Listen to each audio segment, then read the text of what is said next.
Hello बच्चों, चलिए प्रश्न को पढ़ते हैं। इसमें लिखा कि जब किसी एसी परिपथ की आवृत्ति में वृद्धि होती है तो इसमें प्रवाहित धारा जो है बच्चों पहले बढ़ती है और फिर कम हो जाती है। तो इस परिपथ में परिपथ अवयवों के किस संयोजन की सर्वाधिक संभावना है बच्चों? तो ये इस प्रश्न में बच्चों पूछा गया बहुविकल्पीय प्रश्न है बच्चों। चार विकल्प दिए गए, सही विकल्प का चयन करना है। तो चलिए बच्चों इस प्रश्न की मूल अवधारणा को हम देख लेते हैं बच्चों। तो बच्चों यहाँ पर हम देख लेते हैं कि प्रत्यावर्ती धारा परिपथ में जो धारा प्रवाहित होती है, धारा आई बराबर होता है वोल्टता भागे बच्चों जेड। जेड क्या है बच्चों? ये हमारी परिपथ की प्रतिबाधा है बच्चों। इस प्रकार से तो प्रतिबाधा जेड बराबर होता है वर्गमूल आर का वर्ग और धन बच्चों 2 पाई एफ एल ऋण बच्चों 1/2 पाई एफ सी का वर्ग बच्चों। इस प्रकार से ये हमारा जो है बच्चों प्रतिबाधा होती है परिपथ की, जहां पे बच्चों आर क्या है? प्रतिरोधक का प्रतिरोध है, और एफ क्या है बच्चों? आवृत्ति है, एल बच्चों प्रेरक का प्रेरकत्व है, और सी क्या है बच्चों? ये हमारा संधारित्र की धारिता है।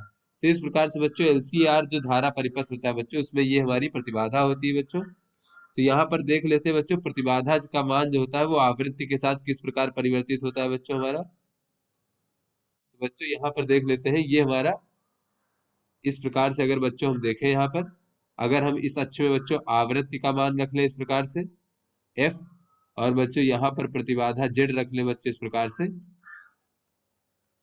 तो बच्चों ये यहाँ पर इस प्रकार से ये ग्राफ होता है बच्चों हमारा कुछ इस प्रकार से। अर्थात बच्चों आवृत्ति का मान बढ़ाने पर प्रतिबाधा का मान घटता है बच्चों, और ये बच्चों एक निश्चित आवृत्ति पर बच्चों ये जो है परिपथ की प्रतिबाधा न्यूनतम होती है बच्चों।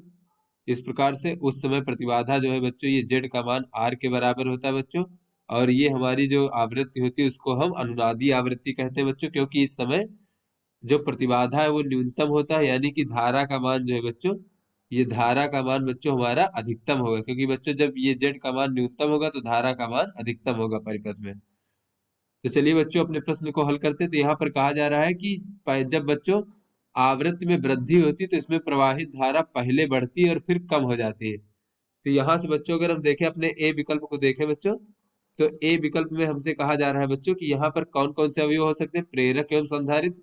तो बच्चों प्रेरक और संधारित्र होगा तो बच्चों हमारा जेड किस प्रकार? बच्चों जेड का मान हो जाएगा बच्चों 2 पाई एफ एल, और ऋण बच्चों 1/2 पाई एफ सी। क्योंकि बच्चों उसमें प्रतिरोधक नहीं है तो आर का मान बच्चों शून्य होगा, और आर का मान शून्य होने के कारण बच्चों ये हमारा जो है ये वर्गमूल और वर्ग कट जाएगा, और बच्चों इतना केवल हमारे पास बचेगा, ये हमारी प्रतिबाधा। तो बच्चों यहाँ से देखें प्रतिबाधा ये, तो बच्चों जब आवृत्ति का मान बढ़ाएंगे बच्चों यहाँ पर, तो बच्चों हमारी जो है यहाँ पर जो प्रतिबाधा का मान है बच्चों शुरुआत में बच्चों घटेगा, फिर उसके बाद बढ़ने लगेगा। तो बच्चों जब प्रतिबाधा घटेगी तो बच्चों क्या होगा? प्रतिबाधा घटने से धारा का मान बच्चों बढ़ेगा, और बच्चों उसके बाद फिर जब प्रतिबाधा बढ़ने लगेगी तो धारा का मान बच्चों कम हो जाएगा यहाँ पर। तो अतः बच्चों ये जो ए विकल्प हमारा ये हमारा सही विकल्प है। फिर बच्चों बी विकल्प क्या है कि प्रतिरोधक एवं प्रेरक है बच्चों। तो यहाँ पर देख लेते हैं बच्चों बी विकल्प।